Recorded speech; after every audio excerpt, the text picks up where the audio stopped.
Hey guys! In math today we're going to be starting a new unit on area and perimeter. Let's talk about area. Let's say I have two garden beds.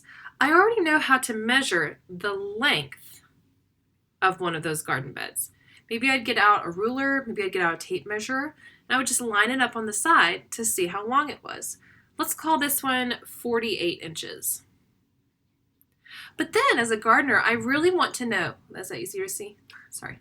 But then as a gardener, I really want to know not just the length of the sides, but also how much space do I have in the middle? Because I want to know how many tomatoes and carrots I can grow, right? And the space in the middle is called area. How do I measure area? Well, if over here for length or the width of something, I used inches, that looks like a flat line. Or sometimes I like to think of it as a piece of string, which I didn't have string in my house, so I just got a little flat piece of colored paper. Then over here, when I'm measuring not the outside straight lines of it, but the amount in the middle, I'm going to use a unit called square inches. And it's just like it sounds. This is a square that measures 1 inch by 1 inch. It's hard to show you guys, sorry, 1 inch, right? It doesn't have to be inches. It could be square miles, it could be square centimeters, but the important part is that this unit is not a straight line, it's a box. Okay, how does that work? Well, then you can take that unit and slide it over your shape to see how many of them would fit in it. Let's check it out. 1, 2, 3, 4, 5, 6. I would call the area of this planter to be 6 square inches. Now, we can already tell that my 48 inches was a totally made up number because that would not make math sense. So let's call this more realistically 1, 2, 3 inches. That's much more realistic. Okay, let's explore a little bit more about how I can use square inches to measure something. If you have a piece of paper, you're welcome to cut out a bunch of squares. It can be any size. The main thing is just to practice using it as a unit. So it can be any size, and then you can play along. Okay, let's start with a house shape. We can pretend that this is the size of somebody's bedroom or something. And let's say that you really want to know not just the length of the walls, but you want to know how much space you have in the middle because you want to know if you can fit in a bunk bed for you and your sibling. So you get out your handy dandy unit. Remember, this is a square inch with that little 2. That's very important. And you're going to slide to see how many you can fit in. 1, 2, 3, and then I have this leftover that I'm going to call 4. See how there was like kind of extra and it didn't fit perfectly, but I can estimate it. That's okay. And I'm going to say that the area of this shape is about 4 square inches. And it's very important that I add that too, because without it, it wouldn't mean measuring the inside amount. It would mean measuring the length of the outsides like a straight line would. All right, let me show you how you can do it with something that's not as straightforward, that might have curved lines instead of straight lines. Let's say I have a little pond on my property.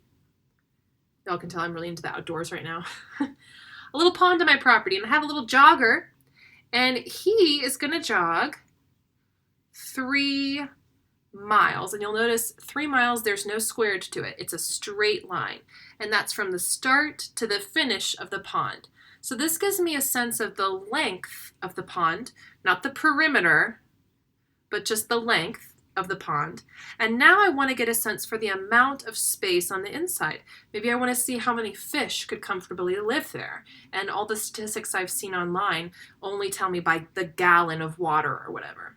So I'm going to get my handy dandy square. Now it's not going to be inches, it's going to be miles. You mean you just take the unit and add a 2 to it and it becomes area, square, yep. And I'm going to slide to see how many I can fit in there. And again, since I have curved lines, it's not going to be exact.